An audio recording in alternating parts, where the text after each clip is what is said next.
وانشق البحار. بسم الله الرحمن الرحيم.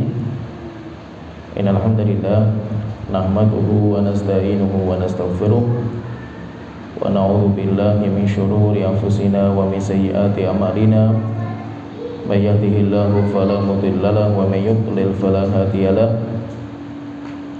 وأشهد أن لا إله إلا الله وحده لا شريك له وأشهد أن محمدا عبده ورسوله أما بعد.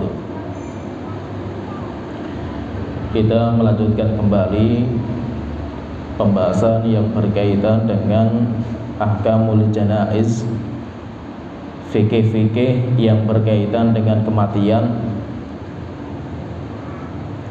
Dan kita telah jelaskan tentang fikih sebelum kematian.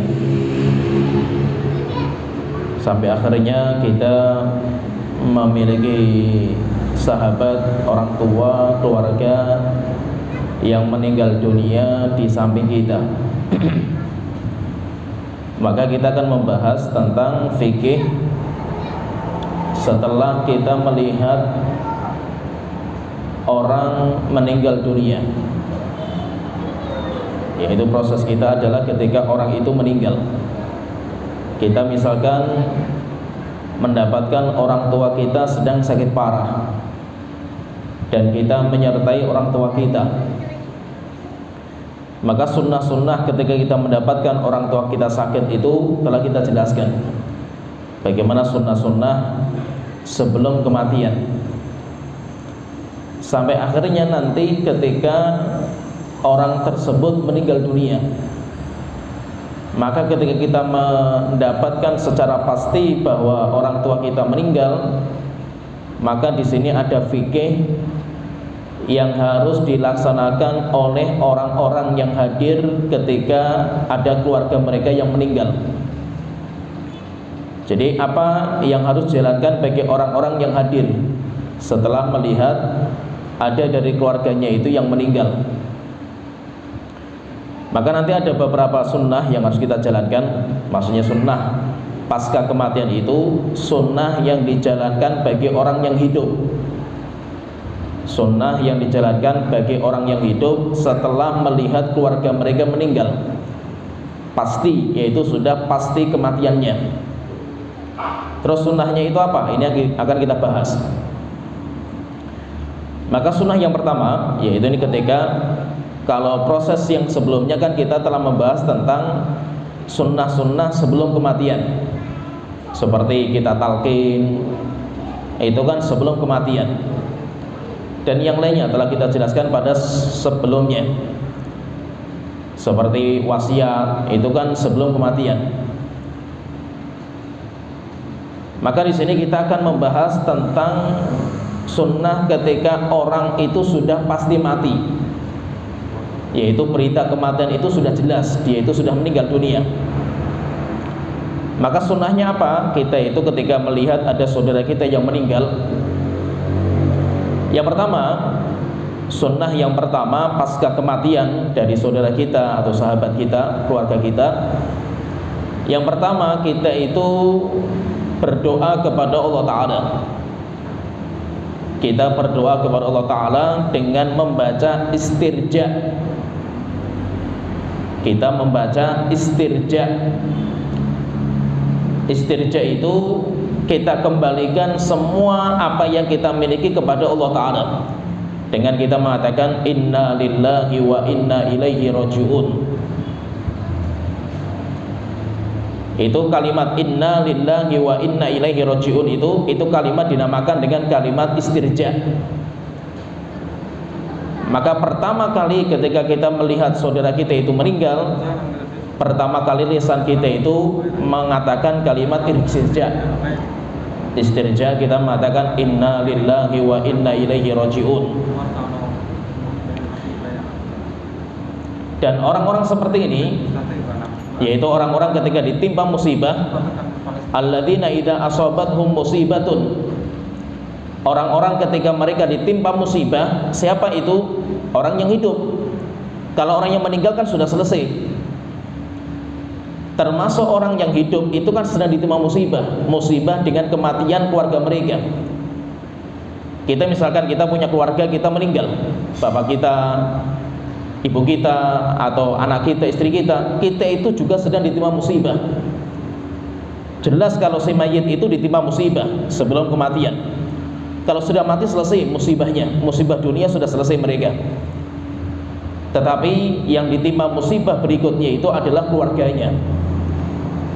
Maka keluarganya ketika dia itu mendapatkan salah satu dari keluarganya itu meninggal dunia, dia itu sedang ditimpa musibah. Alladzina idza asabathum musibatun, orang-orang ketika ditimpa musibah mereka mengatakan qalu inna lillahi wa inna ilaihi rajiun. Kita itu milik Allah dan kita akan dikembalikan kepada Allah Ta'ala. Ulaika alaihim shalawatum mir rabbihim wa rahmah wa ulaika humul muhtadun. Orang yang bisa istirja ketika ditimpa musibah, mereka itu ulaika alaihim shalawatum mir rabbihim. Mereka adalah orang-orang yang akan mendapatkan sholawatnya Allah Ta'ala, doa dari Allah Ta'ala. Warahmah, kemudian yang kedua mereka mendapatkan rahmat Allah. Kemudian yang ketiga wa ulaika humul muhtadun, mereka itu adalah orang-orang yang mendapatkan petunjuk. Berarti kalau kita itu melihat misalkan keluarga kita meninggal dunia, kita bisa mengatakan kalimat istirja inna lillahi wa inna ilaihi rajiun, maka kita itu akan mendapatkan tiga. Kalau dalam ayat itu kita akan mendapatkan tiga keutamaan. Yang pertama, Allah akan bersolawat kepada kita. Kalau Allah bersolawat kepada kita, maksudnya Allah akan mengampuni dosa-dosa kita. Kemudian yang kedua, Allah akan merahmati kita.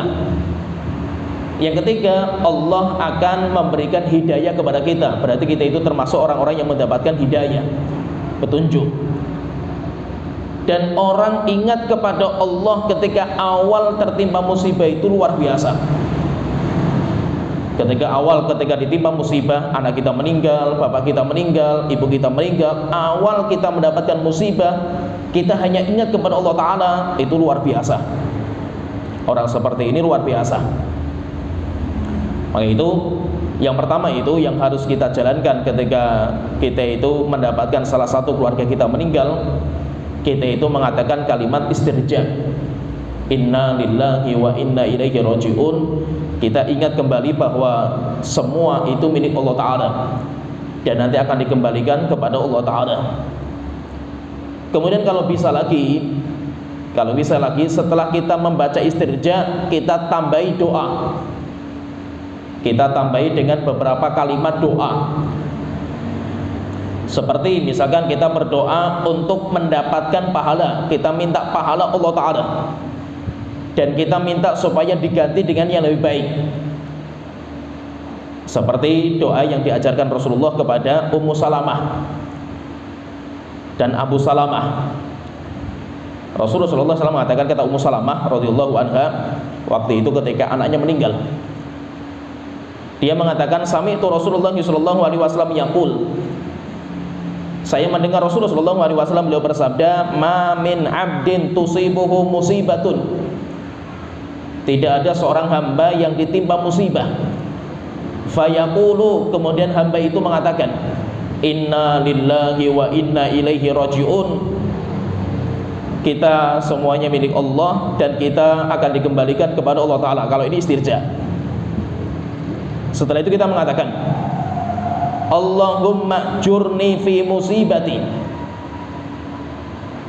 wa akhlif li khairan minha. Ada yang mengatakan Allahumma ajirni. Jadi ada yang membaca Allahumma jurni, Allahumma ajirni, Allahumma ajirni fi musibati. Tuhanku, berikan pahala kepadaku dalam musibahku ini. Wa akhlif li khairan minha, dan gantilah aku dengan sesuatu yang lebih baik lagi. Yaitu kita membaca doa seperti ini, Allahumma ajirni atau Allahumma jurni fi musibati wa akhlif li khairan minha. Wahai Tuhanku, berikan aku pahala terhadap musibahku ini, wa akhlif li khairan minha, dan gantilah aku dengan sesuatu yang lebih baik lagi. Maka kata Rasulullah mengatakan, illa ajjarahullahu fi musibatihi, siapa yang ketika dia ditimpa musibah dia berdoa seperti ini, pasti Allah akan memberikan pahala kepada dia terhadap musibahnya. Yang kedua, wa akhlafa lahu khairan minha, dan Allah akan menggantikan yang lebih baik lagi. Allah akan menggantikan yang lebih baik lagi. Sampai Ummu Salamah itu ketika meninggal dunia, Abu Salamah, dia berdoa seperti ini. Setelah itu pikirannya, dia mengatakan dalam pikirannya itu, siapa laki-laki yang lebih baik daripada Abu Salamah untuk saya? Rupanya setelah selesai masa idahnya, datang Rasulullah SAW untuk menikahinya, untuk menikahi Ummu Salamah itu. Jadi kalau kita itu berdoa seperti itu, pasti nanti akan diganti dengan yang lebih baik. Kita punya musibah apa saja, kalau kita itu minta sama Allah pengganti yang lebih baik, maka nanti akan diganti sama Allah Ta'ala. Nah, jadi kalau bisa itu kita awal kali kita itu mendapatkan musibah, kita itu jaga lisan kita. Kita tidak ada yang kita ucapkan pertama kali kecuali kita itu kembali kepada Allah Ta'ala. Kita ingat sama Allah Ta'ala ketika ditimpa musibah, dan itu berat. Kecuali kalau musibah itu sudah berjalan waktu lama, sudah sepekan, 2 pekan, sebulan, 2 bulan, itu mudah orang itu untuk berzikir kepada Allah ketika musibah itu bisa. Tapi yang menjadi masalah itu awal ditimpa musibah, itu yang paling berat. Ketika misalkan gini, orang yang paling kita cintai meninggal, kita bisa kembali kepada Allah Ta'ala, kita bisa ingat kepada Allah Ta'ala, itu luar biasa. Tidak mudah orang seperti itu. Kenapa? Karena kondisi hatinya itu hatinya belum tenang dengan musibah yang dia rasakan. Tetapi dia bisa kembali kepada Allah, itu luar biasa. Begitu yang pertama itu, dia sunnah yang pertama itu, dia itu mengatakan istirja. Kemudian dia itu berdoa dengan beberapa kalimat. Contohnya tadi, Allahumma ajirni fi musibati wa akhlif li khairan minha. Atau kita membaca doa yang lain, seperti yang diucapkan Rasulullah SAW ketika putranya meninggal. Ketika Rasulullah SAW itu memiliki anak laki-laki, tapi bukan dari Khadijah, namanya Ibrahim, dari Maria Kiptiyah. Dan rupanya Ibrahim itu umur 20 bulan Ibrahim itu meninggal. Dan meninggalnya itu di pangkuan Rasulullah SAW. Rasulullah SAW itu mengetahui sekali bagaimana proses Ibrahim itu meninggal di pangkuan beliau. Sampai Rasulullah itu melihat nafasnya yang tersesak-sesak. Sampai akhirnya Rasulullah SAW itu disebutkan sama Abdurrahman bin Auf. Abdurrahman bin Auf itu cerita. Demikian juga nanti Anas bin Malik cerita. Termasuk yang masuk di situ itu Abdurrahman bin Auf. Anas bin Malik itu belum bercerita, saya bacakan riwayatnya. Dakhal nama Rasulullah SAW. Yaitu intinya kami masuk di rumahnya Rasulullah SAW, dan waktu itu Ibrahim itu sedang di pangkuan Rasulullah SAW. Sampai akhirnya fa'akhadha Rasulullah SAW Ibrahim. Rasulullah ketika masuk juga itu Rasulullah memegang Ibrahim, Rasulullah mengambil Ibrahim. Faqabbalahu. Kemudian Ibrahim itu dicium sama Rasulullah. Yaitu masih bayi, masih 20 bulan. Di pangkuan Rasulullah, kemudian dicium sama Rasulullah. Wasyammahu. Dan Rasulullah itu kayak syamma itu kayak menghirup. Jadi setelah mencium, Rasulullah itu kayak yaitu apa ya, syamma itu menghirup, kayak kita itu menghirup minyak wangi. Jadi Rasulullah seperti itu kepada putranya. Kemudian setelah itu sampai akhirnya nafasnya Ibrahim itu tersentak-sentak, yaitu sudah mau meninggal. Faja'alat aina Rasulullah SAW tadrifan. Sampai akhirnya kedua mata Rasulullah bercucuran air mata, yaitu ketika melihat putranya seperti itu. Akhirnya Abdurrahman bin Auf dia bertanya sama Rasulullah. Ketika melihat Rasulullah pun menangis ketika melihat putranya itu meninggal. Maka Abdurrahman bin Auf bertanya sama Rasulullah, "Wa anta ya Rasulullah?" Wahai Rasulullah, apakah engkau menangis wahai Rasulullah ketika ditimpa musibah seperti ini?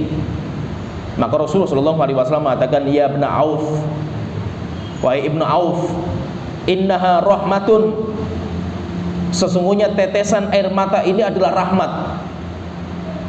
Tsumma atba'aha bi ukhra, setelah itu air mata ini akan diikuti dengan air mata yang lainnya. Setelah itu Rasulullah SAW kemudian setelah pasti Ibrahim itu meninggal, yaitu ketika Ibrahim itu meninggal, maka Rasulullah SAW mengatakan, innal ayna tadma' wal qalba yahzan wala naqulu illa ma yurdi rabbana wa inna bi firaqika ya Ibrahim la mahzunun. Itu diantara doa Rasulullah SAW. Rasulullah SAW mengatakan, innal ayna tadma', sesungguhnya air mata ini akan bercucuran wahai Ibrahim. Yaitu Rasulullah mengatakan kepada Ibrahim, innal ayna tadma', sesungguhnya air mata ini akan terus mengalir. Wal qalba yahzan, dan hati ini pun akan sedih wahai Ibrahim dengan kematian engkau. Wala naqulu illa ma yurdi rabbana, tetapi kami tidak mengatakan kecuali dengan ucapan yang membuat Allah ridha dengan kami. Wa inna bi firaqika ya Ibrahim la mahzunun, dan kami terhadap perpisahan ini wahai Ibrahim, yaitu mengatakan kepada putranya, terhadap perpisahan ini wahai Ibrahim la mahzunun, kita semuanya itu sedih. Yaitu kita sedih dengan perpisahan seperti ini. Tetapi walaupun kita sedih, tetap kita itu kembali kepada Allah Ta'ala. Jangan ngomong kecuali ucapan yang membuat Allah itu ridha. Berarti kalau kita perhatikan intinya kalau kita itu ditimpa musibah, awal-awal kita ditimpa musibah, kita itu ingat kepada Allah Ta'ala. Kita kembalikan musibahnya kepada Allah Ta'ala, dan kita bombong hati kita bahwasanya ini semuanya milik Allah Ta'ala. Ini bukan milik kita. Semua yang kita miliki itu bukan milik kita, itu milik Allah Ta'ala, dan nanti akan ada waktu untuk diambil sama Allah Ta'ala. Maka yang pertama, ketika kita itu mendapatkan musibah, kita jaga lisan kita. Kita jaga lisan kita, kita berzikir kepada Allah Ta'ala, dan kita kembalikan semuanya kepada Allah Ta'ala. Ini yang pertama. Jadi yang pertama, sunnah kematian, sunnah pasca kematian. Ketika kita punya keluarga yang meninggal, maka yang pertama kita istirja dengan lisan kita, kemudian kita berdoa kepada Allah Ta'ala. Bisa membaca doa tadi, Allahumma ajirni fi musibati wa akhlif li khairan minha, atau kita mengatakan seperti Rasulullah ketika putranya meninggal, innal ayna tadma' wal qalba yahzan wa la naqulu illa ma yurdi rabbana wa inna bi firaqika. Siapa? Sebutkan, wa inna bi firaqika ya abati la mahzunun, dan kami terhadap perpisahan ini dengan engkau bapakku, kita itu sangat sedih. Tetapi kita tetap kita kembalikan kepada Allah Ta'ala. Jadi itu yang pertama, sunnah pasca kematian yang pertama itu kita menjaga lisan kita, kita istirja. Kemudian yang kedua yang kita jalankan, yang kedua itu, nanti sini ada doa lagi, tapi nanti kita sebutkan yang kedua.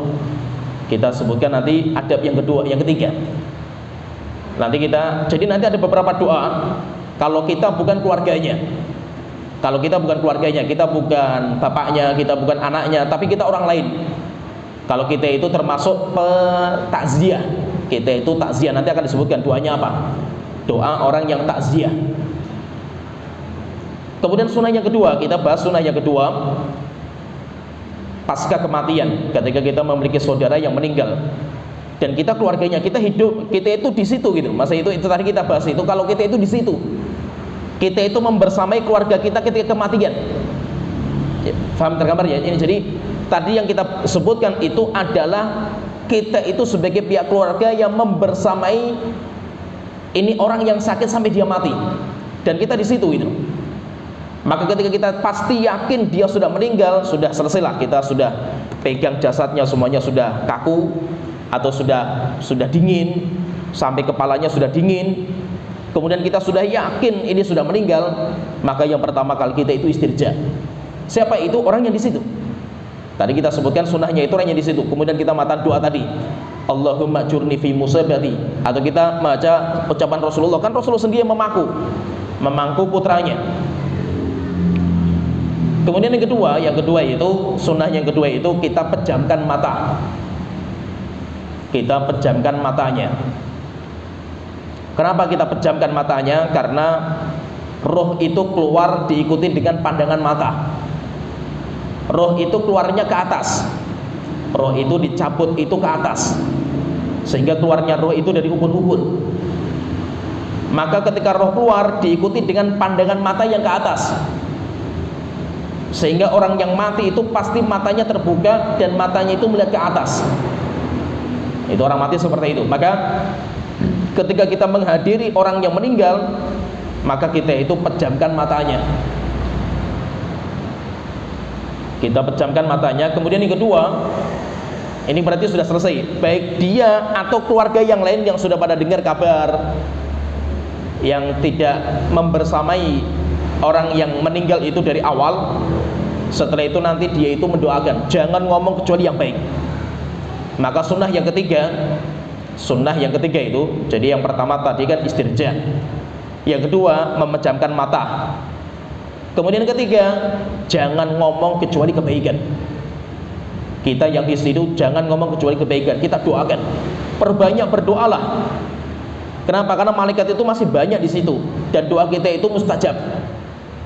Kalau kita itu di rumahnya orang yang meninggal, doa kita itu mustajab. Maka kita itu doakan siapa saja yang datang ke situ. Selama jasadnya itu belum dibawa ke kuburan, berarti malaikat itu masih banyak di situ. Maka kita itu jangan ngomong kecuali kebaikan. Apalagi sampai mendoakan kejelekan untuk diri kita sendiri, bahaya. Dua sunnah ini, yang pertama memejamkan mata, kemudian yang kedua berdoa dengan doa kebaikan, itu semuanya ada dalam hadis dari Ummu Salamah radhiyallahu anha. Beliau bercerita, dikeluarkan oleh Imam Muslim, Imam Ahmad, Imam Baihaqi dan yang lainnya. Ummu Salamah radhiyallahu anha beliau berkata, dakhala Rasulullah sallallahu alaihi wasallam ala Abi Salamah. Rasulullah sallallahu alaihi wasallam itu pernah masuk ke Abi Salamah. Abu Salamah itu suaminya, berarti suaminya Ummu Salamah. Wa qad syaqqa basaruhu, masuk dalam kondisi matanya sudah terbelangak, yaitu matanya itu sudah melihat ke atas, yaitu sudah meninggal. Abu Salamah itu sudah meninggal. Fa aghmadahu, maka Rasulullah ketika masuk, maka pertama kali Rasulullah itu yang beliau kerjakan adalah memejamkan. Rasulullah memegang matanya kemudian dipejamkan. Thumma qala, kemudian setelah itu Rasulullah bersabda, innar ruha idza qubida tabi'ahul basar. Roh itu kalau dicabut diikuti dengan pandangan mata. Roh itu akan diikuti dengan pandangan mata. Fadajjan nasun min ahlihi, akhirnya semua orang menangis, satu keluarga itu, karena sudah pasti bahwasanya Abu Salamah itu meninggal. Akhirnya semua orang menangis. Akhirnya Rasulullah mengatakan kepada mereka, la tad'u ala anfusikum illa bi khair. Kalian jangan mendoakan atas diri kalian kecuali kebaikan. Jangan ngomong yang jelek. Saya ngomong celaka saya, binasa saya, bahaya ini. Maka Rasulullah mengatakan, kalaupun kalian menangis, jangan ngomong kecuali kebaikan. Wala tad'u ala anfusikum, jangan sekali-kali kalian berdoa kebinasan untuk diri kalian sendiri. Itu bahaya. Kenapa? Karena malaikat masih banyak di sini. Fa innal malaikata yu'minuna ala ma taqulun. Malaikat itu nanti akan mengaminkan terhadap apa saja yang kalian ucapkan. Maka siapa yang di rumah sini itu ngomong yang baik. Jangan ngomong yang enggak baik, bahaya. Semuanya ngomong yang baik saja. Setelah itu Rasulullah SAW itu mengajarkan doa. Ini nanti sebagian ulama mengatakan ini doa sunnah dibaca bagi orang yang takziah. Jadi orang yang takziah itu kalau bisa takziah, setelah itu apa? Kalau bisa itu dia masuk ke dalam kemudian lihat jasadnya, melihat jasad. Setelah itu apa? Dia mengatakan sebuah doa. Itu. Jadi ini kalau ini nanti dibaca ketika dia itu mendapatkan seorang muslim itu sudah meninggal. Ini seorang muslim itu sudah meninggal walaupun dia tidak membersamai proses kematian orang muslim itu. Berbeda kalau dia itu membersamai keluarganya, misalkan membersamai ketika sakit parah sampai akhirnya mati, meninggal. Nah, itu doanya tadi yang pertama kita bahas tadi. Kalau ini enggak, ini takziah. Kita takziah, misalkan kita enggak tahu proses kematian karena meninggalnya di rumah sakit. Ya, masa-masa seperti ini kan kita enggak boleh berkunjung. Berarti apa, yang di rumah sakit itu cuma ada satu keluarga saja yang membersamai kan itu. Maka kalau satu yang membersamai itu, sunnahnya tadi yang pertama doanya. Dia sudah tahu misalkan meninggalnya misalkan pagi hari, dini hari, jam 3 pagi meninggal, dan kita membersamai orang itu, si mayit. Maka ketika kita yakin dia sudah meninggal, kita istirja dan kita berdoa tadi yang pertama tadi kita sebutkan. Setelah itu nanti kalau sudah selesai dibawa sampai ke rumah, maka biasanya kan orang pada takziah. Nah sekarang pertanyaan, yang dikerjakan ketika takziah itu apa? Takziah itu yang paling penting itu kita itu, ya isinya itu kita itu memberikan semangat kepada pihak keluarga yang ditimpa musibah, tapi kita juga mendoakan orang yang mati. Kita juga ikut mendoakan orang yang mati. Maka kalau bisa itu kita datang ke sana. Bahkan kalau sebagian sunnahnya itu, ketika Rasulullah meninggal dunia itu, Abu Bakar itu yang beliau kerjakan itu, kan Abu Bakar juga nggak membersamai Rasulullah ketika Rasulullah proses kematian. Bahkan ketika Rasulullah sudah meninggal dunia, Abu Bakar baru diberitahu, padahal beliau itu sedang di ladang waktu itu. Akhirnya berjalan dengan kencangnya Abu Bakar itu sampai ke rumahnya Rasulullah, dan waktu itu sudah kumpul banyak orang di rumahnya Rasulullah itu. Abu Bakar ketika datang belum nggak ngomong sama orang, langsung masuk, dan Rasulullah itu sudah selesai gitu, masa itu prosesnya sudah selesai, sudah ditutup muka beliau itu dengan kain. Akhirnya Abu Bakar itu datang, kemudian membuka kainnya, membuka kain penutup wajahnya Rasulullah, kemudian mencium keningnya. Itu sebenarnya ada sunnah seperti itu, kita cium keningnya. Kemudian nanti terjadi khilaf di antara para ulama terhadap ucapan Abu Bakar, apakah boleh kita katakan kepada selain Rasulullah, tibta hayyan wa mayyitan, baik sekali kehidupan engkau dan kematian engkau. Walaupun sebagian ulama berbeda, sebagian mengatakan itu hanya khusus sama Rasulullah saja, karena setelah itu nanti Rasulullah itu, Abu Bakar mengatakan tibta hayyan wa mayyitan, sungguh mulia kehidupan engkau ya Rasulullah dan kematian engkau. Allah tidak akan mengumpulkan kematian kepada engkau dua kali ya Rasulullah. Itu apa? Memang ini sudah mati engkau itu. Nah, berarti sunnahnya itu kalau kita itu takziah itu, yang pertama kita itu datang kepada jenazah kalau sudah siap loh, jenazah kalau sudah siap, kecuali kalau belum siap jangan. Tapi kita katakan itu kalau sudah siap. Setelah itu kita itu buka wajah, penutup wajahnya. Setelah itu sunnahnya itu sebenarnya apa? Kita cium keningnya. Kita cium keningnya. Setelah itu kita berdoa. Apa doanya itu? Rasulullah itu mengajarkan doa ketika Abu Salamah meninggal. Ketika Abu Salamah meninggal, maka Rasul itu mendoakan, dan itu menjadi sunnah bagi kita itu kalau mendapatkan orang meninggal, yaitu doanya itu Allahumma ghfir li Abi Salamata warfa darajatahu fil mahdiyin wa khulufhu fi aqibihi fil ghabirin wa ghfir lana walahu ya rabbal alamin wasfah lahu fi qabrihi wa nawwir lahu fihi. Ini doanya Rasulullah SAW. Nanti mungkin baca di bawah Google banyak lah tulisan-tulisan kayak gini ada. Allahumma ghfir li Abi Salamata, wahai Tuhanku ampunilah dosa Abi Salamah. Berarti kalau orangnya bukan Abu Salamah ganti, siapa dia? Allahumma ghfir, misalkan untuk bapakku, misalkan Allahumma ghfir li Abi, untuk bapakku. Atau kita punya teman, siapa namanya? Namanya Budi. Allahumma ghfir li Budi. Warfa darajatahu fil mahdiyin, naikkan derajat dia, kumpul bersama orang-orang yang mendapatkan petunjuk, bersama orang-orang Mahdi yang mendapatkan petunjuk. Wa khulufhu fi aqibihi fil ghabirin, dan gantikan posisi dia untuk keluarga yang ditinggalkan dengan pengganti yang terbaik. Waghfir lana walahu ya rabbal alamin, ampunilah dosaku dan ampunilah dosa kami dan dosanya wahai Tuhan semesta alam. Wasfah lahu fi qabrihi, luaskan kuburannya. Wa nawwir lahu fihi, dan terangkan kuburannya wahai Tuhanku. Nah ini dibaca ketika kita itu takziah. Oleh itu ini coba kalau bisa nanti dihafal doa seperti ini, karena terkadang ini terluput kan. Jadi terkadang kita kalau takziah itu bingung mau apa kita takziah itu. Makanya kebanyakan orang itu kalau ada sahabat meninggal dunia itu dia nggak mau takziah. Akhirnya nanti aja sekalian menyolatkan sama menguburkan jenazah. Kita memang katakan iya bagus, kita mensolatkan jenazah dan menguburkan jenazah itu pahalanya besar. Tapi ada sunnah yang kita luputkan juga, itu sunnahnya itu, yaitu apa? Kita itu takziah. Cuma kenapa kok kita itu jarang yang takziah? Karena kita bingung mau apa kita takziah itu. Rupanya takziah itu termasuk sunnah. Takziah itu termasuk sunnah. Walaupun takziah itu belum proses pensolatan dan pemakaman, masih lama.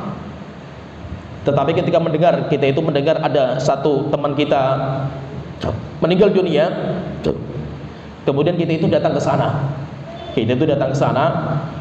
Ya minimal kita itu memberikan semangat kepada keluarganya, dan kalau bisa gitu kita doakan. Karena proses pertama itu berat bagi dia, bagi si mayit itu berat. Maka kita doakan dengan doa seperti itu. Yaitu doanya nanti silakanlah dicari di internet banyak. Allahumma ghfirli abi salamata warfa darajatahu fil mahdiyin wa khulufhu fi aqibihi fil ghabirin wa ghfir lana wa lahu ya rabbal alamin wasfah lahu fi qabrihi wa nawwir lahu fihi. Ini doanya, yaitu doa ketika kita itu takziah. Kemudian yang berikutnya, sunnah yang berikutnya, jadi sunnahnya kalau kita takziah nanti kita baca doa seperti itu. Nanti silakanlah kalau misalkan kita nggak hafal, nggak apa-apa, kita itu membawa buku atau kita itu membawa HP, nggak apa-apa. Jadi jangan kita paksakan harus hafal. Terkadang itu walaupun kita sudah hafal, ini yang sering kita dapatkan. Kita itu walaupun sudah hafal, tapi ketika kejadian lupa hafalan kita itu. Dan seringnya seperti itu. Pas ada momen kita harus baca itu yang kita hafal, seringnya itu apa yang kita sudah hafal itu hilang, sehingga kita itu nggak tahu lagi itu baca apa itu. Nah ini nggak apa-apa, kita misalkan kita cari dulu hadisnya. Setelah itu apa, kita takziah, kita datang ke situ sambil kita itu membaca. Kita itu sambil membaca doa, walaupun kita baca pakai HP nggak apa-apa. Nggak apa-apa. Atau kita sholat misalkan, kita sudah sering menghafal doa selesai sholat, zikir-zikir selesai sholat, tapi terkadang sering lupa kita itu. Sering lupa itu. Terus bagaimana caranya itu? Caranya ya kita bawa buku. Sampai nanti kalau sudah hafal, sudah jadi kebiasaan, baru kita tinggal. Karena yang paling susah itu membiasakan. Kalau sudah biasa enak, tapi untuk membiasakan di awal-awal itu nggak mudah. Nah, jadi intinya kalau kita itu di situ, kita itu pas menyaksikan di situ itu kita doakan. Nanti ditambah lagi doanya itu ketika kita itu sholat jenazah. Itu paling penting doa itu. Kemudian kita tambah lagi nanti dengan doa ketika pemakaman. Tetapi ketika kita takziah pun kita sudah mendoakan. Kemudian sunnah berikutnya, sunnah yang keempat, sunnah pasca kematian yang keempat, yaitu menutup badannya dengan kain, juga mukanya ditutup. Ini belum dikafani. Nanti ada proses sendiri namanya mengkafani. Tapi ketika orang itu sudah meninggal dunia, kita misalkan kita menyertai bapak kita yang sakit parah sampai akhirnya proses kematian. Terus apa yang kita kerjakan itu? Kalau kita sudah pasti sudah meninggal dunia dan kita sudah menjalankan sunnah-sunnah tadilah, kita pejamkan matanya, kemudian setelah itu kita doakan. Setelah itu selesai, kita keluar dari ruangan itu, kita menutup wajahnya dengan kain. Kalau misalkan kain yang di situ itu misalkan selimut, ya pakai selimut. Nggak apa-apa pakai selimut untuk menutup wajahnya. Ditutup wajahnya itu. Sehingga nanti kalau ada orang takziah, ini misalkan takziah belum dikafani. Orang takziah mau lihat langsung atau keluarganya, kan kemarin sudah kita bahas. Kita sudah membahas yang menyertai si mayit atau yang menyertai orang yang sakit parah itu hanya yang kuat saja. Itu kan sudah kita bahas pertemuan berikut sebelumnya itu. Orang yang nggak kuat jangan. Contohnya misalkan gini, saya contohkan ya. Ini di rumah. Kita punya bapak kita itu di kamar. Memang proses kematiannya di kamar, sehingga sakit parahnya di kamar. Tidak bisa dibawa kemana-mana. Sampai akhirnya sakitnya sudah saking parah sampai sudah sakatul maut. Maka kemarin saya sebutkan pada pertemuan sebelumnya itu, orang yang di kamar itu hanya yang kuat saja. Yang nggak kuat keluar. Jangan di kamar. Misalkan istrinya nggak kuat gitu, istrinya nggak kuat, takut kalau malah mengganggu proses kematian, istrinya nunggu di luar, jangan di kamar. Tetapi yang di kamar itu hanya keluarga yang mampu fisiknya itu, secara psikologinya itu kuat dia itu. Sehingga apa? Sehingga dia itu bisa membimbing. Jangan malah membuat kacau kondisi gitu, dengan nangis, teriak-teriak dan yang lainnya itu. Si mayit itu waktu itu butuh konsentrasi yang penuh. Maka yang menyertai orang yang sakit parah itu siapa? Keluarganya yang mampu, yang kuat. Nah siapa itu? Misalkan anaknya yang paling tua laki-laki, sudah cukup 1-2 orang saja, jangan banyak-banyak itu. Setelah itu apa? Bapaknya itu dibimbing untuk talqin, ditalqin baca la ilaha illallah. Setelah itu apa? Dilihat nanti mulutnya bergerak ya. Kalau mulutnya belum bergerak, talqin lagi la ilaha illallah di telinganya. Kecuali kalau dia itu masih sadar, alhamdulillah, masih biasa diajak ngobrol, masih bisa, kemudian dia itu sudah bisa membaca sendiri tanpa ditalqin, sudah kita di sampingnya saja. Kemudian kalau dia itu nggak bisa ngomong sendiri kecuali dibantu, maka kita ngomong di telinganya, la ilaha illallah, asyhadu an la ilaha illallah. Terus seperti itu, sampai kita lihat mulutnya. Kalau mulutnya bergerak-gerak, setelah itu kita diam. Kita doa saja, doa dalam hati atau doa pelan-pelan, jangan sampai ada suara yang ganggu konsentrasi dia, karena berat sekali bagi dia itu. Sampai targetnya itu apa? Jangan ngomong setelah itu. Dia itu jangan ngomong. Kalau dia itu kita dengar lagi dia ngomong yang lain, talqin lagi. Sampai dia itu ngomong la ilaha illallah lagi, setelah itu diam semua, jangan ada yang ngomong. Sampai kita harapan kita itu ucapan la ilaha illallah itu terakhir yang dia baca. Ya. Kalau sudah seperti ini, kita sudah seperti ini, maka kita yang di situ, kita yang di kamar itu harus fisiknya kuat, mentalnya itu. Jangan nangis dulu, jangan teriak-teriak itu, dan jangan keluar dulu ngabarkan kepada orang-orang, jangan. Maka sunnahnya itu apa? Kita doa sendiri. Innalillahi wa inna ilaihi raji'un. Allahumma ajirni fi musibati wa akhlif li khairan minha. Atau kita mengatakan innal aina tadma wal qalba yahzan sampai selesai. Setelah itu kita pejamkan matanya. Setelah itu kita doakan doa seperti Rasulullah itu tadi. Allahumma ghfir li abi warfa darajatuhu fil mahdiyyin wa khulufhu fi aqibihi fil ghabirin sampai selesai. Setelah itu apa? Prosesnya itu kita tutup mukanya dengan kain. Setelah itu baru kita keluar dari kamar.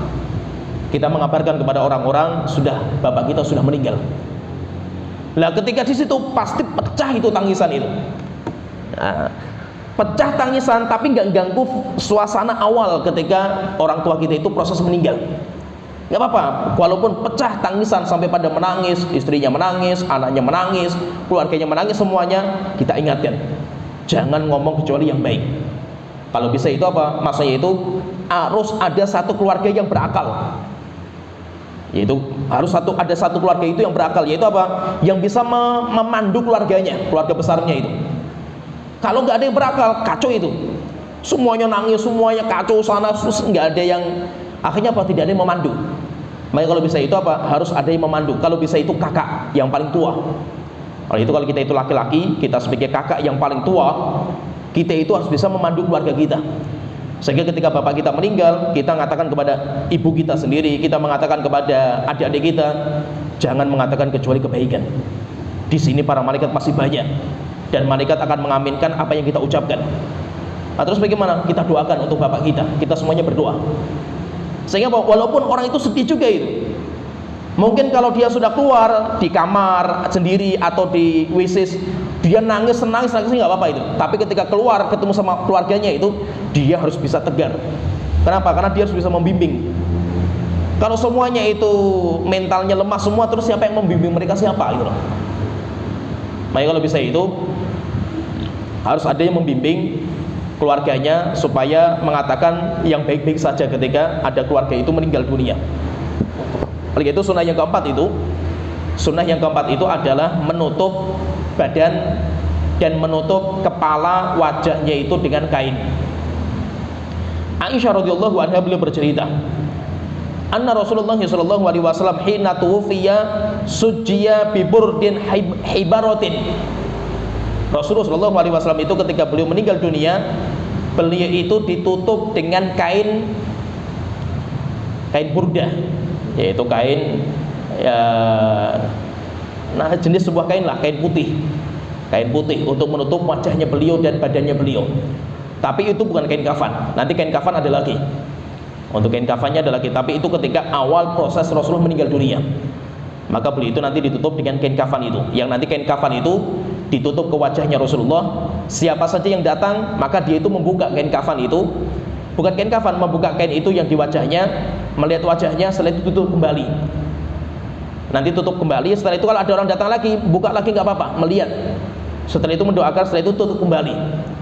Yaitu maksudnya apa? Jangan sampai mukanya itu terbuka. Itu hanya yang melihat itu hanya siapa yang pengen melihat saja. Yang datang takziah melihat nggak apa-apa. Tetapi posisi wajahnya itu tertutup. Nanti dibuka kainnya, nanti tutup lagi, buka, tutup lagi. Kecuali, kata para ulama mengatakan, kecuali bagi orang yang meninggal dalam kondisi ihram, dinamakan dengan orang yang muhrim. Muhrim itu orang yang sedang ihram, pakai pakaian ihram, itu namanya orang yang muhrim. Sedangkan orang yang diharamkan untuk dinikahi itu namanya mahram. Jadi bedakan bahasanya antara mahram dengan muhrim, beda. Muhrim itu orang yang sedang ihram, pakai pakaian ihram. Sedangkan mahram orang yang diharamkan untuk dinikahi, itu namanya mahram. Kalau orang yang matinya dalam kondisi dia sedang ihram, maka wajah dan kepala itu terbuka, tidak boleh ditutup. Sehingga kepala tidak boleh ditutup. Itu khusus bagi orang yang ihram. Maka orang yang ihram itu, dia itu ditutup badannya dengan kain ihram dia, maka kepala dan wajahnya itu dibuka. Kenapa? Karena orang yang ihram itu nggak boleh ditutup. Mukanya sama kepalanya itu nggak boleh ditutup. Maka pakai peci pun kan nggak boleh. Orang yang sedang ihram.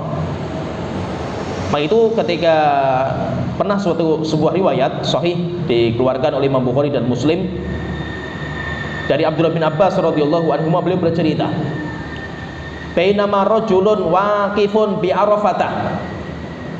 Pernah suatu ketika ada orang laki-laki, ketika kita itu sedang di Arafah, kita itu sedang wukuf di Arafah. Ada orang yang dia itu wukufnya itu sedang mengendarai kendaraannya itu onta. Il waqa'a ala rahilatihi, ketika dia itu menunggangi ontanya itu loncat.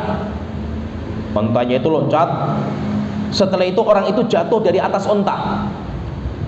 Fawaqasathu, akhirnya ketika jatuh pas kepalanya itu kena batu sampai akhirnya kepalanya pecah, yaitu kepalanya itu terbentur batu sampai akhirnya pecah kepalanya. Setelah itu sahabat ini meninggal dalam kondisi dia ihram dan sedang pakai pakaian ihram. Maka Rasulullah SAW mengatakan kepada para sahabat yang lain, ighsiluhu bima'in wasidrin, mandikan jenazah saudara kita itu dengan air dicampur dengan daun bidara. Wa kafinuhu fi thawbaini, dan nanti kainkan dia itu dengan kain kafan 2 kain. Ya, kain ihram itu kan 2 kain itu. Rida, izar sama rida. Izar itu yang di bawah, izar itu namanya izar, yang di atas itu namanya rida. Maka Rasulullah mengatakan bungkuslah dia dengan 2 kain. Setelah itu Rasulullah mengatakan wala tuhannituh, jangan dikasih minyak wangi kain itu, karena orang yang ihram nggak boleh pakai minyak wangi. Sehingga minyak wangi boleh bagi yang lain. Orang yang meninggal itu kan sunnahnya pakai minyak wangi, kecuali orang yang ihram. mati dalam kondisi dia masih ihram, nggak boleh pakai minyak wangi. Maka Rasulullah mengatakan wala tuhannituh, jangan diberikan minyak wangi terhadap jasadnya dan kainnya. Wala tukhammiru ra'sahu, dan jangan ditutup kepala dan wajahnya. Yaitu tidak boleh ditutup dengan kain, untuk menutup kepala dan wajahnya nggak boleh. Bahkan ketika nanti proses dia itu dikuburkan nggak boleh juga. Setelah itu Rasulullah mengatakan fa innahu yub'atsu yaumal qiyamati mulabbiya, karena orang itu nanti akan dibangkitkan di hari kiamat dari kuburnya itu dalam kondisi dia itu masih talbiyah, masih pakai kain ihram juga. Yaitu dia itu dibangkitkan dalam kondisi dia itu talbiyah, yaitu kayak orang yang sedang haji kayak gitu, dia itu dibangkitkan dari kubur dia itu. Nah, berarti nanti ada hukum khusus. Ini hukum khusus ini berlaku bagi orang yang umroh atau orang yang haji dan dia itu masih pakai pakaian ihram. Meninggal dunia, maka dia punya hukum khusus untuk tidak menutup kepalanya dengan kain. Kemudian yang kedua, tidak memberikan minyak wangi. Kemudian sunnah yang kelima, kita cukupkan nanti sampai sunnah yang kelima. Nanti yang selanjutnya kita bahas pada pertemuan berikutnya. Sunnah yang kelima itu hendaknya disegerakan proses kematian. Prosesnya itu disegerakan untuk dimandikan, disegerakan untuk dikafani. Kemudian kalau bisa disegerakan untuk dibawa ke liang lahat. Itu sunnahnya disegerakan secepatnya. Oleh itu Rasulullah SAW mengatakan di dalam hadis yang sahih, asri'u bil janazah, segerakan dalam urusan jenazah, yaitu dalam masalah prosesi jenazah itu kalau bisa itu disegerakan. Segerakan itu nanti mencakup semua. Segera dalam memandikan, langsung cari orang yang bisa memandikan. Segera dikafankan. Setelah itu kalau memang kuburannya sudah siap, yaitu segera mencari orang yang bisa membuat liang lahat. Kalau sudah siap, langsung segera dikuburkan. Ya, jadi ini sunnahnya seperti itu. Bahkan di beberapa riwayat itu, bahkan ketika mengangkat kerenda itu jalannya cepat sampai lari. Para sahabat itu lari, saking pengen cepatnya. Karena memang Rasulullah SAW itu memerintahkan seperti itu, yaitu memerintahkan supaya proses pemakaman itu secepat-cepatnya. Kemudian juga dalam masalah proses ini, pertanyaan ini yang banyak berlaku di masyarakat. Terus bagaimana kalau kita itu ada orang meninggal, pihak keluarganya itu ada masih yang di luar kota, anaknya masih kuliah misalkan, masih keluar kota, sedangkan menunggu mereka pulang pun masih jauh sekali. Terus bagaimana seperti ini? Maka jangan, sunnahnya itu, walaupun ini katakan kita sunnah, ini katakan sunnah, ini kita katakan sunnah. Kalau memang pihak keluarga sepakat untuk menunda nggak apa-apa, tetapi menyelisih sunnah. Sunnahnya itu tetap segera dimakamkan. Terus bagaimana tentang anaknya yang masih di luar kota? Anaknya yang di luar kota itu nanti mensolatkan sholat jenazah di kuburan. Itu nggak apa-apa, sholat jenazah di kuburan nggak apa-apa. Tapi jangan sampai apa? Jangan sampai menunda pemakaman jenazah karena menanti orang itu. Kasihan, si mayit itu kasihan. Yaitu dia dilama-lamakan di rumah itu, kasihan sekali. Oleh itu maksudnya itu kalau bisa itu segera disegerakan prosesnya, itu segera. Pertanyaan juga itu, terus bagaimana kalau seandainya orang meninggal dunia di luar kota? Orang meninggalnya di luar kota, apalagi luar negara. Proses pemindahan itu kan butuh waktu yang lama sekali itu. Sampai ada orang yang meninggal dunia di luar negara, itu prosesnya sampai berhari-hari, berpekan-pekan itu, proses untuk mendatangkan jenazahnya itu. Nah, terus bagaimana kalau seperti ini? Yaitu memindahkan jenazah yang dia itu meninggal di sebuah tempat, kemudian kita bawa ke kampung halamannya untuk dimakamkan. Bagaimana seperti ini? Maka kita katakan itu menyelisihi sunnah. Sunnahnya kan segera dimakamkan dimanapun dia meninggal, dimanapun dia itu meninggal, maka segera dimakamkan di situ. Ya. Yaitu tidak harus orang itu dimakamkan di kampung halamannya, itu nggak harus. Yang penting apa? Orang itu segera, supaya urusan akhiratnya itu segera bagi dia itu. Oleh itu ada beberapa riwayat larangan Rasulullah SAW itu memindahkan orang yang meninggal dikuburkan nanti di kuburan di kampung halamannya. Ada beberapa riwayat, di antaranya riwayatnya itu dari Jabir bin Abdullah radhiyallahu anhuma, beliau mengatakan, "Lamma kana yauma Uhudin." Ketika perang Uhud, humilal qutla liyudfanu bil baqi. Ada beberapa orang yang meninggal dunia itu, jenazah itu, yang pengen dibawa ke Baqi. Baqi itu kan di Medina, pengen dikuburkan di Baqi. Fanada munadi Rasulullah sallallahu alaihi wasallam. Akhirnya Rasulullah itu mengutus seorang sahabat yang keras suaranya, kemudian memanggil sesuai dengan apa yang diperintahkan sama Rasulullah. Maka munadinya Rasulullah, mubaliknya Rasulullah mengatakan, anna Rasulullah sallallahu alaihi wasallam ya'murukum an tadfanul qutla fi madaji'ihim. Rasulullah memerintahkan kepada kalian untuk menguburkan jenazah di tempat meninggal dunia. Yaitu kuburkan di mana? Dikuburkan di Uhud. Ba'dama hamalat ummi abi wa khali adilaini. Padahal waktu itu ibuku, ini yang cerita Jabir, ibuku itu sudah mempersiapkan jasad bapakku dan pamanku, yaitu berarti suaminya ibuku dan saudaranya ibuku sudah disiapkan mau dibawa ke Baqi. Tapi ketika mendengar seperti itu, akhirnya tidak jadi membawa. Setelah itu, yaitu pengennya ibu saya itu litadfinahu fil Baqi. Ibu saya itu pengen menguburkan jasad bapakku dan pamanku di Baqi. Akhirnya ketika mendengar seruan seperti itu, akhirnya farodu, dikembalikan, yaitu tidak jadi. Faraja'nahuma ma'al qutla haitsu kutilat. Setelah itu jasad-jasad itu dikembalikan ke Uhud dan dikumpulkan bersama jenazah-jenazah yang lain. Kemudian setelah itu dikuburkan di Uhud bersama dengan sahabat-sahabat yang lainnya. Ada riwayat yang lain dari Aisyah radhiyallahu anha, beliau mengatakan, "Lamma mata akhun laha." Ada saudaranya Aisyah itu meninggal. Biwadil Habasyah. Meninggalnya itu di Habasyah. Meninggalnya di Habasyah. Berarti kan di Afrika. Fahumila min makanihi, kemudian pengen dibawa pulang ke negeri Arab. Maka Aisyah mengatakan, ma ajidu fi nafsi, saya tidak mau seperti itu, biarkan sajalah meninggal di sana, kuburkan di situ. Wa yukhzini fi nafsi illa anni waditu annahu kana dufina fi makanihi. Saya itu sedih, iya saya sedih itu ketika melihat saudaranya itu meninggal.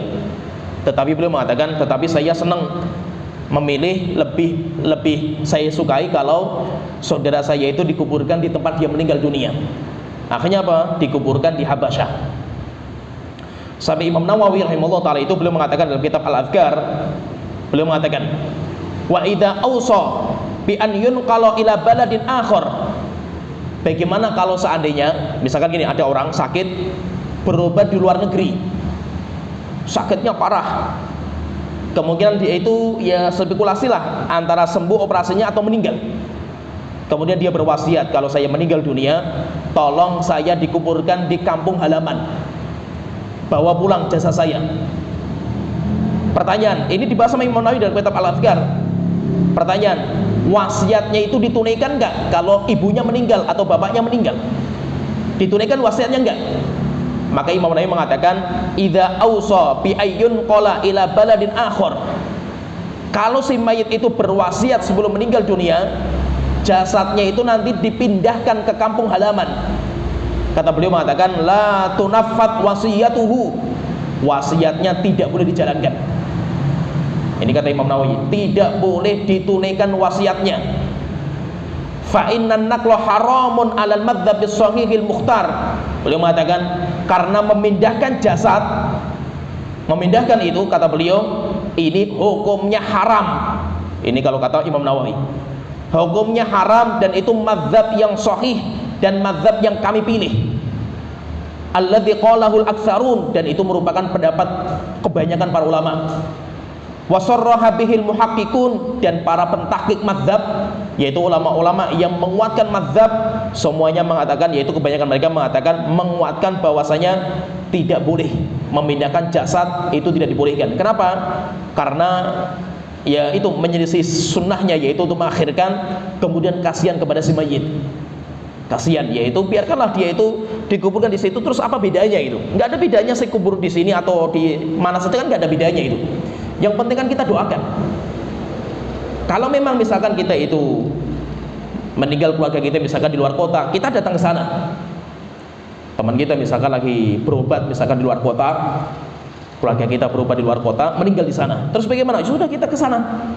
Nanti kita proses pemakamannya di sana segera. Setelah itu kita pulang, selesai. Kita punya keluarga yang meninggal dikuburkan di luar kota, nggak apa-apa, kita doakan. Ya, kalau misalkan kita suatu ketika mau takziah atau ziarah kubur, nggak apa-apa. Tapi yang penting apa? Kan kita doa itu terbaik di rumah, bukan di kuburan. Nah, sehingga intinya memindahkan jenazah sampai dipindah di kampung halaman, apalagi sampai pindah berbagai negara, sampai butuh waktu berbulan-bulan misalkan itu, maka ini kalau kata Imam Nawawi hukumnya haram. Hukumnya haram, dan itu pendapat yang paling kuat kata beliau. Pendapat yang paling kuat, bahkan ini pendapat mayoritas para ulama seperti itu. Nah, jadi intinya itu ketika ada orang meninggal dunia itu segera urusannya itu disegerakan. Urusannya disegerakan, tidak usah menunggu orang-orang yang lain. Bagaimana kalau ada orang yang dia itu masih di luar kota, dia kalau di luar kota tetap ditinggal kalau belum datang. Setelah itu dia itu nanti silakan nanti dia itu sholat jenazah dan mendoakan si mayit itu, nggak apa-apa. Sholat jenazah di kuburan kan nggak apa-apa. Jangan sampai apa gara-gara pengen menunggu keluarganya, kan banyak kejadian itu. Banyak kejadian ketika misalkan orang Pekalongan, ada kejadian juga itu nyata di Pekalongan.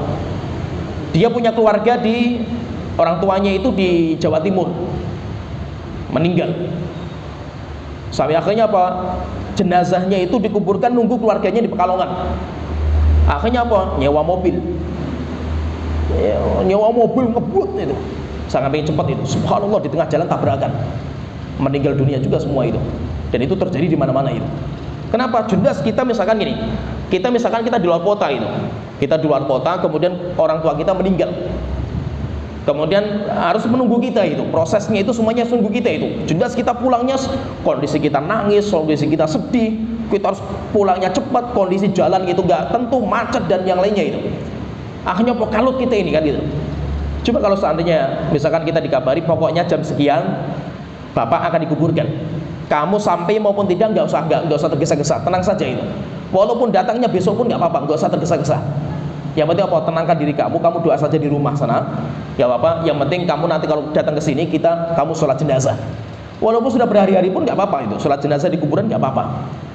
Ya itu maksudnya apa? Jangan sampai karena menanti itu akhirnya si mayitnya kasihan, kemudian yang kedua keluarga yang di luar kota pun kasihan, mereka harus segera, kan nggak mudah gitu. Orang safar cepat-cepat itu kan nggak mudah gitu, ya kan?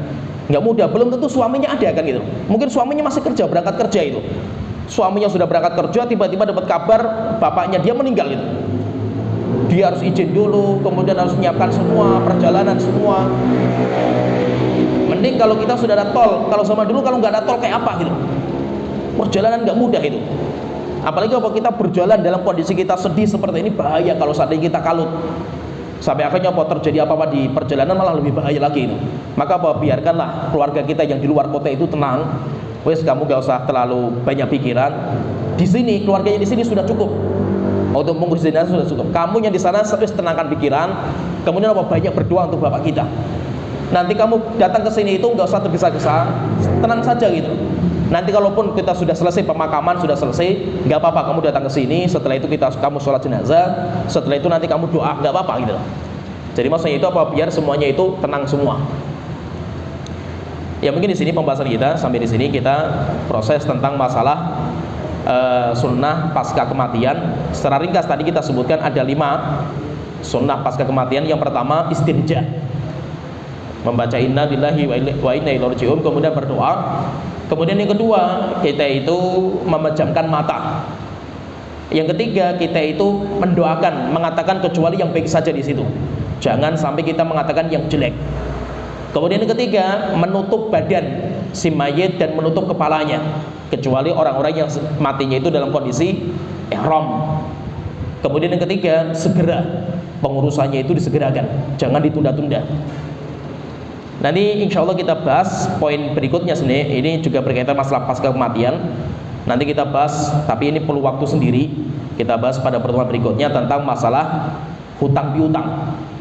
Bagaimana menyelesaikan masalah hutang piutang pasca kematian. Itu nanti kita bahas fikihnya sendiri karena itu butuh waktu lama. Ya mungkin sampai sini pembahasan kita sunnah-sunnah pasca kematian. Ya ini semuanya nanti kalau doa-doa tadi yang belum bisa ditulis atau bisa dihafal, nanti silakan cari di banyaklah di Google, banyak lengkap hadis-hadis masalah itu banyak. Ya mungkin sampai di sini pembahasan kita. Wa akhiru da'wana alhamdulillahirabbil alamin. Sallallahu Muhammad wa ala alihi wa sahbihi ajmain.